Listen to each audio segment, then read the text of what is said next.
Hello guys, তোমাদের বলেছিলাম যে প্রথম ক্রাফটল্যান্ড ম্যাপ কীভাবে তৈরি করবেন। তো আজকে আমি দেখাবো ক্রাফটল্যান্ড ম্যাপ কীভাবে তৈরি করবে। ঠিক আছে, তো আজকে সব প্রক্রিয়াটা দেখাবো। তো ক্রাফটল্যান্ড ম্যাপ তৈরি করার জন্য ক্রেক ম্যাপ দেখতে পাচ্ছ, সেখানে ক্লিক করতে হবে। আগে আমার পয়েন্টটা দেখো। আমি কিন্তু অনেক ক্রাফটল্যান্ড ম্যাপ 3টা বানিয়েছি, সেই 3টের পয়েন্ট অনুযায়ী আমার লেভেল হলো 3। ঠিক আছে, আর এখন ক্রাফটল্যান্ড ম্যাপে ক্রাফটল্যান্ডে ক্লিক করার সাথে সাথে তোমরা যেহেতু 2v2 বানাবে, তার জন্য ক্লাস স্কট লেখা আছে, সেটাতে ক্লিক করে যে কোনো একটা ম্যাপ সিলেক্ট করবে।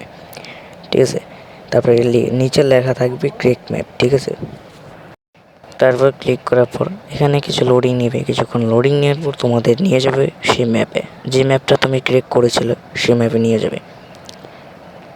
তারপরে এখানে দেখতে পারো দুটো স্প্যাম পয়েন্ট মানে হলো তোমাদের এনিমি মানে আটকা পড়ে যে 15 সেকেন্ড গান কেনার সময় দেয়, ওটাকেই বলি স্প্যাম পয়েন্ট। দেখতে পাচ্ছ একটা স্প্যাম পয়েন্ট আর আরেকটা স্প্যাম পয়েন্ট। যেহেতু এটা 1 পয়েন্ট কাস্টম, তার জন্য দুটা স্প্যাম পয়েন্ট এখানে আছে, একটা হলো এনিমির, একটা হলো মানে নিজের। আর এখান থেকে তোমরা যে কোনো একটা দেয়াল নিয়ে নিবে এখান থেকে, আর দেয়ালটা ওখানে ক্লিক করে ঘুরাবে। ঠিক আছে, দেয়ালটা ওখানে ক্লিক করে ঘোরাবে। তারপর দেয়ালটা যদি ছোটো মনে হয় তাহলে আমার মতো এই জায়গায় ক্লিক করে, স্কেলের জায়গায় ক্লিক করে তোমরা দেয়ালটা বড় করে নিতে পারো। ঠিক আছে, ঠিক আমার মতো।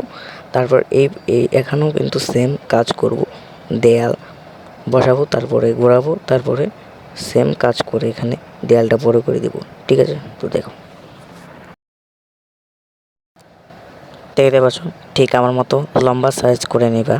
তোমরা তোমাদের ইচ্ছা, যদি তোমাদের ছোট হয় এটা, তাহলে তোমার মতো লম্বা সাইজ করে নিতে পারো।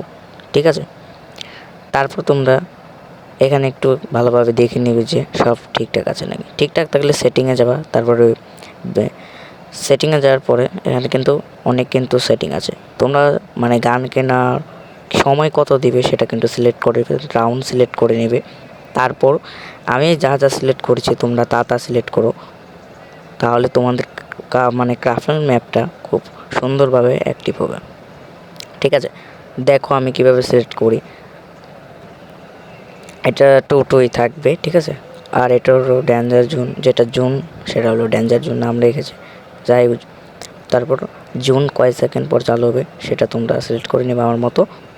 তারপর কত ড্যামেজ খাবে সেটাও কিন্তু আমার মতো সিলেক্ট করে নিতে পারো।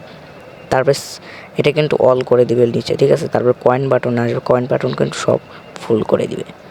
তারপর দেখতে পাচ্ছ এখানে কিন্তু কেনার বাটন মানে হলো যে গান কেনার বাটন যে সেটা এখান থেকে তোমরা যে কোনো একটা নিয়ে নেবে। ঠিক আছে, মানে গান তোমাদের সরিয়েও দিতে পারবে, নতুন কিছু বসাতেও পারবে তোমাদের ইচ্ছা, কয়েন মান বাড়াতে পারবে, লিমিট দিতে পারবে, সেটা তোমাদের ইচ্ছে মতো। তারপরে জেনারেল সেটিংয়ে আসার পর আমি যেগুলো অফ করতে বলবো সেগুলোই তোমরা অফ করে দিবে, এই দুটো অফ করে দিবে। ঠিক আছে, তারপর ওকেতে সব ক্লিক করবে। ঠিক আছে, আর এটা তোমাদের ইচ্ছা, সোশ্যাল চ্যাট বক্স, তারপরে ফ্রেন্ড লিস্ট, এটা তোমাদের ইচ্ছা অনুযায়ী চালু রাখবে, আমারও অনুযায়ী আমি চালু রাখি। ঠিক আছে, তারপর দেখতে পাচ্ছ রিসেট আর ওকেতে ক্লিক করে বের হয়ে আসবা। ঠিক আছে, এবার কিন্তু দেখতে পাচ্ছ আমার ক্রাফটল্যান্ড ম্যাপ খুব সুন্দরভাবে তৈরি হয়েছে, আর প্রত্যেকটা সেটিং দেখছি ঠিক করা আছে নাকি। তারপর তোমাদের এখানে স্ক্রিপ্ট করতে হবে, গ্লোবাল স্ক্রিপ্টে ক্লিক করে যে কোনো মাইক মানে অফ থাকে, এটা মাইক অদৃশ্যটাকে ক্লাস স্কটে, তার জন্য মাইকটা তোমার অন করতে হবে।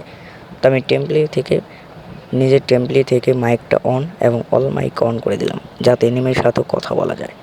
তো স্ক্রিপ্টটা গ্লোবাল স্ক্রিপ্ট কিন্তু খুব সুন্দরভাবে সাজিয়ে নিলাম। তারপরে এখন আমাদের টেস্ট করার পালা, যে এই ম্যাপটাকে সুন্দরভাবে হয়েছে নাকি। চলো খেলে আসি, লেটস গো।